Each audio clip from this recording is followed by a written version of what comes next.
एक बार सुदामा ने श्री कृष्ण से पूछा, कान्हा, मैं आपकी माया के दर्शन करना चाहता हूँ, माया कैसी होती है? श्री कृष्ण ने टालना चाहा, लेकिन सुदामा की जिद पर श्री कृष्ण ने कहा, अच्छा, कभी वक्त आएगा तो बताऊंगा।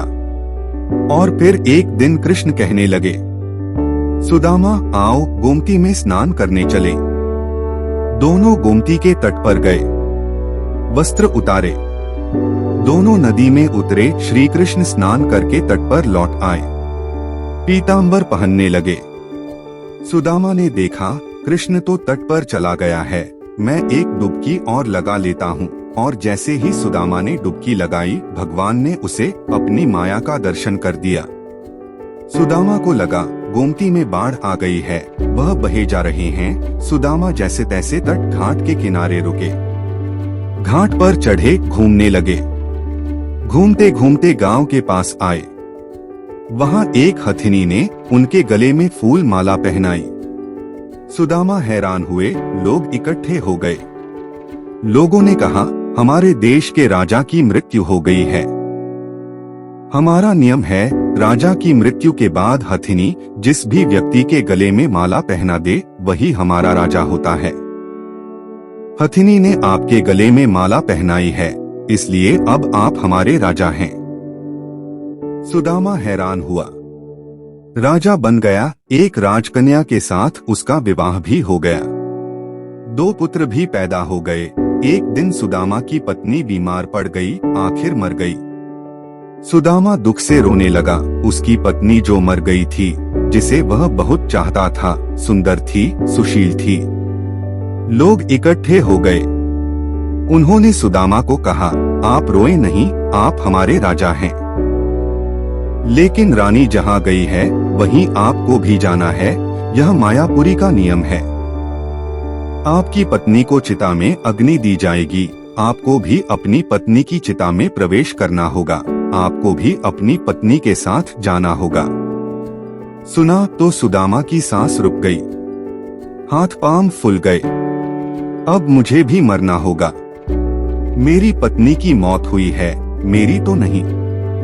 भला मैं क्यों मरूं? यह कैसा नियम है? सुदामा अपनी पत्नी की मृत्यु को भूल गया, उसका रोना भी बंद हो गया। अब वह स्वयं की चिंता में डूब गया। कहा भी, भाई, मैं तो मायापुरी का वासी नहीं हूँ, मुझ पर आपकी नगरी का कानून लागू नहीं होता, मुझे क्यों जलना होगा?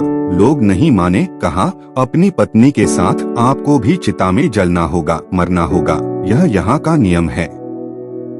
आखिर सुदामा ने कहा, अच्छा भाई, चिता में जलने से पहले मुझे स्नान तो कर लेने दो। लोग माने नहीं। फिर उन्होंने हथियार बंद लोगों की लगा दी। सुदामा को स्नान करने दो, देखना कहीं भाग न जाए। रह रह कर सुदामा रो उठता। सुदामा इतना डर गया कि उसके हाथ पैर कांपने लगे। वह नदी में उतरा, डुबकी लगाई और फिर जैसे ही बाहर निकला, उसने देखा मायानगरी कहीं भी नहीं।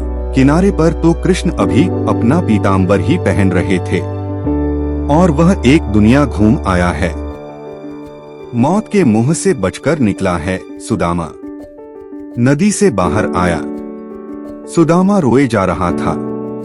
श्री कृष्ण हैरान हुए, सब कुछ जानते थे, फिर भी अनजान बनते हुए पूछा, सुदामा, तुम क्यों रो रहे हो? सुदामा ने कहा, कृष्ण, मैंने जो देखा है वह सच था या यह जो मैं देख रहा हूँ? श्री कृष्ण मुस्कुराए, कहा, जो देखा भोगा वह सच नहीं था, भ्रम था, स्वप्न था, माया थी मेरी, और जो तुम अब मुझे देख रहे हो यही सच है।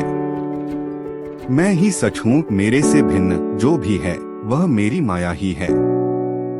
और जो मुझे ही सर्वत्र देखता है, महसूस करता है, उसे मेरी माया स्पर्श नहीं करती। माया स्वयं का विस्मरण है, माया अज्ञान है। माया परमात्मा से भिन्न, माया नर्तकी है, नाचती है, नसाती है। लेकिन जो श्री कृष्ण से जुड़ा है वह नाचता नहीं, भ्रमित नहीं होता, माया से निर्लेप रहता है, वह जान जाता है। सुदामा भी जान गया था, जो जान गया वह श्री कृष्ण से अलग कैसे रह सकता है।